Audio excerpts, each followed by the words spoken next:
It's a pleasure today to welcome Jo Causon, Chief Executive of the Institute of Customer Service. It's a real pleasure to have you here, Jo. So I'll hand over to you to do a brief introduction, if you don't mind. Of course, Hannah, thank you. The pleasure is all mine.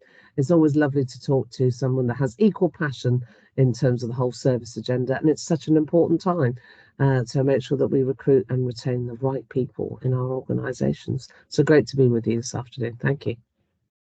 Thank you. It's my pleasure. So we will be discussing customer satisfaction ultimately, and the fact that it's at its lowest point.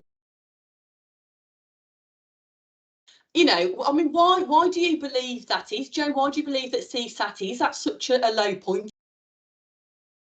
Yeah, and Hannah, it's a really good point, because we've been undertaking the UK Customer Satisfaction Index now since 2009. And it covers 13 different industry sectors. It has over 50,000 responses. So it's a big old survey. And as you correctly say, that our January results are indicating that it's the lowest point since 2015. And what is interesting is every industry sector has declined. So that's not a great shape. So to answer your question, why are we here? And I think it's a combination of reasons, really. Firstly, what I would say is that I think many organisations have really struggled to recruit and to retain people. You know, we've come from a post-COVID or post-Brexit, post-COVID cost of living, a lot of changes going on for people in their lives. So, you know, recruiting and retaining, I don't know any CEO that hasn't had a challenge with that in the last 12 months. So that's definitely has some form of impact. And I think the second bit is the technological aspects. So, you know, with technology, I think it has the opportunity, Hannah, of being absolutely amazing. And, you know, you can't get to any conversation at the moment without talking about AI or, you know, how we're going to use digital forms, etc. But the reality is often technology can over-promise in the short term and not deliver quite as we might expect. And we tend to underestimate what it can do in the longer term for us. So I think there's a bit of a gap at the moment, and sometimes some organisations have seen technology as the panacea, and I don't think it's going to be. So great organisations, which again, if you look at the UK CSI, that are bucking that trend and are actually improving their customer satisfaction, individual organisations, I think really get and understand the link between great customer experience being about a blended approach, having the right skills, competencies, emotional intelligence, approach, you know, being business led with utilizing the right technology at the right time. And where you can do that, that's where organizations gain their efficiencies, but they protect their brand as well. Now, that's a really interesting response to that question, Jo. And so I'll slot in an extra mini question here, because I was actually expecting you to say that, you know, customer satisfaction is just not being invested in right now by businesses. So, I mean, you know, I've said it. What would you say in response to that? It's a really good point. I think there are some organisations that are not taking the service agenda quite as seriously as I would like them to. And I think it's the difference, isn't it, Hannah, when people see service as a cost rather than an investment, to your point. And I think actually we know, again, you know, the cost of failure is enormous. It costs over £7 billion every month, where you and I or organisations are spending their time trying to rectify issues or problems that they have created. So there is, in some cases, an underinvestment because they've seen it wrongly as a cost, rather than really thinking about, you know, this is how I run my business. So being able to fund and run your business effectively, because if you don't, the counterpart of that is it's going to be a cost in the longer term, dealing with those issues, problems, complaints that you've created because you're not delivering that service experience. So it's the short term versus the long term all the time, Hannah. And I understand the pressures that, you know, UK PLC and businesses are under, but, you know, you cannot afford to take your eye off the ball in such a competitive landscape, because customers and consumers have less monies in their pockets, they're more choosy, and, you know, they have a certain level of expectations as well. So, you know, those organisations that will do well are clear about their purpose, understand what the customer wants, really understand what the customer wants, that is, measure the right things, and then actually deliver consistently well. So, yeah, there is an issue in some cases with underinvestment. It appears that there's a lot more complexity behind the reasons for CSAT being so low than I originally thought. So thank you for that, Joe. That's awesome. I mean, what do you believe might be the negative and or positive impact of employee engagement on customer satisfaction? I think it's a really important point. We know, Hannah, and research that we've done at the Institute, that there's a clear correlation between employee engagement and customer satisfaction. So for every 1% increase in employee engagement, you get a 0.41 increase in customer satisfaction. So there's definitely that correlation. And let's be honest with you, if you are putting your people under constant pressure and perhaps they're having to deal with quite a lot of issues, then maybe some of those employee engagement levels might dip. And when they dip, that will have an impact on the customer experience. The other side is also true. If people feel engaged, feel committed, feel that they are valued by an organisation, then we're more likely to go the extra mile and to put in that discretionary effort. So, absolutely, there's a core correlation between the two. And employee engagement is absolutely critical in terms of driving a better outcome from a customer perspective, definitely. Very interesting, but it's not new news, is it, that one, Joe? But thank you for confirming. Indeed. So what are you seeing as the main adaptations to leadership in engaging a remote workforce? Really good thing. I mean, again, one of those hot topics and debates about how far should we be hybrid, how far should we not. This might surprise you as an answer, Hannah. I think, good leadership, whether you are remote or whether you are in a physical situation, in some ways, the tenets of how you lead and how you manage shouldn't be any different. Because actually, you can have people physically, but if you're not motivating them, if you're not engaging them, if you're not seeking their input, if you are not really listening to them, then that's not an engaged workforce just because they're physically sat in front of you. So it's not for me about whether they're remote or not. I think, however, in terms of work, there are certain things that are much better done together. We can collaborate all we like on certain, Teams functions or Zoom functions. There's nothing quite like having that conversation by the water cooler or that more, relaxed sometimes, because I think sometimes when we're doing things virtually, we are quite task orientated. Whereas it's a much easier, I think, when you're physically together to do some of those other very important parts of checking in and how are we. So my response to that is that, in truth, the tenets of good leadership and management, whether you're managing remotely or in physical presence, are the same. Are you engaging your staff? Are people clear about direction of travel? Do they feel excited and interested and feel that they have value as part of that relationship? That's no different whether you're remote or whether you're physical. However, bringing people physically together does give you a great opportunity to either deal with any issues or problems. It's much easier to do that face to face or separately as well. An opportunity to build on that teamwork, that problem solving, that innovation.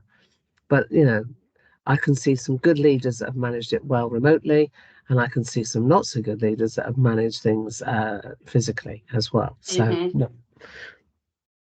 Fair point. And, I mean, that leads us really nicely into the next question, which is what are you seeing works best with regards to the whole hybrid and flexible working scenario? So I think it's very job specific, actually. There are certain roles where it is much easier to be physically together. And there might be certain activities where it is much easier to be physically together. So I think if we're really smart about this, trying to think about how we manage our time, what works well, So let me give you an example. For me, our communications team, our product team, our IT team often have to work very closely together on product services, whatever we might be doing. I'm sure they get more done when they're doing that, when they're collectively in the room, moving those bits of post-it notes around. I know you can do that physically, remotely as well, but there's more that sense of everyone being in that spirit and that engagement. Whereas, you know, if I'm writing one of my endless reports for the board or I'm doing something like that, then I might need a bit of silence. So I think the best environment is a hybrid environment. But again, you know, let's not forget that there are a lot of roles that can't be hybrid. You know, so, and I do think sometimes we forget that. So for me, it's about being present, as in not physically listening present, but really connected present to the purpose of the organization, what I'm doing, why what I am doing is relevant, and how I'm measuring that in terms of the impact that I am creating. But I miss not being in sometimes, Hannah. And I think, you know, I've been up in London most of this week, and I think it's really nice to get back to the team. But I also enjoy an opportunity, you know, to work quietly or from home. I'm with you 100%. You know, I mean, I certainly underestimated the value of, you know, face-to-face, you know, meetings, etc. We've spoken about it, haven't we? But I guess just another little cheeky question leading on from that then, because, you know, ultimately back into the office is not how it was before. Is it? I mean, you know, coming back to the fact that that I have really missed kind of working with people on a face-to-face basis. Having said that, there have been times when I've turned up to an office and nobody's there. So, I mean, how are you finding that businesses are getting over that particular challenge? And I think it's a really important point. There's also no point going to an office if we're all going to sit on Zoom all day, you know, which is also what you also see. So I think that's about being very deliberate. So, and going back to the tasks and the jobs in hand and deciding what needs to be done. You know, if we are in an office situation, what I try to do is make sure that, you know, for large chunks of it, I'm either physically doing things with people, or I'm not doing anything, as in terms of I'm certainly not trying to spend too much time on Zoom. And I think, you know, where you can, and that's easier said than done in some cases, but also I think being quite prescriptive for our what I call director team meets, we agree that we will always do those physically. And if one of us can't do that physically, then it will be remote. Because the hybrid between having some people physical and some people remote, I think, particularly in some of the senior management teams, is quite hard work. Yeah.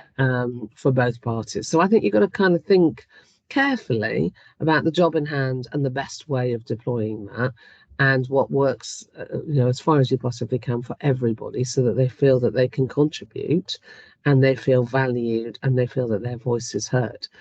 I'm sure you and I have both been on lots of calls where we might have been, you know, sat on camera but not in the room, and that is not a, you know, as what I mean about being present and not feeling that we're as present as we should be. So I think it's thinking about task, what am I trying to achieve, the other people that might be involved in that conversation, how challenging, difficult, or whatever it might be, and the best way to execute it. Awesome. And the last question, Joe, to tie up a really, really valuable session. I believe it's been short, but you know, definitely really valuable. I mean, what do you feel should be the main focus for senior business leaders as we navigate the rest of 2024? Okay, really good question. And for me, you know, Hannah, at the Institute, we have something called the Service Nation. So driving the Service Nation forward. And what we mean by that is that 80% of our GDP is services related in the UK. Over 60% of our workforce are in some form of customer related role. So naturally, given what I do, I would always say that the service agenda is absolutely critical. And there's 4 pillars of that. So thinking about the return on investment that you get from your service experience, and how you drive that, both from being productive, but also return, financial return. Secondly, thinking about customer service as a profession. It's not a job that I do until something else comes along. If you think about all the skills and the capabilities that you want your brilliant people to deploy, problem solving, high levels of emotional intelligence, seeing the wider picture, end-to-end thinking, customer service professionals do that day in and day out. and that's a real skill. And I think therefore putting a greater emphasis on that and how important that is to any organisation. Thirdly, thinking about how customer service can help us to create a fairer society. You know, if you think about a lot of things I might be involved in, or trying to drive, it's about making sure that we live in a fairer society and make sure that people don't feel excluded. So when we design customer experiences, we need to think about that. It's a big responsibility. And then finally, about sustainable business, which is probably what I would want for 24. We're very short term in the UK, Hannah, and I'd urge every business now to be thinking, as far out as they possibly can, and building. It's very difficult when we live in a very switched on, very instantaneous world. But I think there are some things that we need to be really trying to push out and really think beyond. So having a longer term approach to our business strategies, I think, helps us to focus on what's important rather than getting lost in the weeds. Yeah. Amazing. That's it for me. Jo. Yeah, I mean, it's always really, really insightful and inspiring talking to you, Jo. You're very kind. And I am quite kind, I admit. You are kind. But yeah, I can't thank you enough. I mean, that has been uber helpful, and I know that it will be received really, really well by our audience. So, thanks again, Jo. Thank you, Hannah. It's always a pleasure. I wish you well. I wish all of your listeners well too, and always happy, Hannah, to help in any way I possibly can. Great to see you again today. Thank you. You too, Jo. Take care. Take care. Bye. Bye.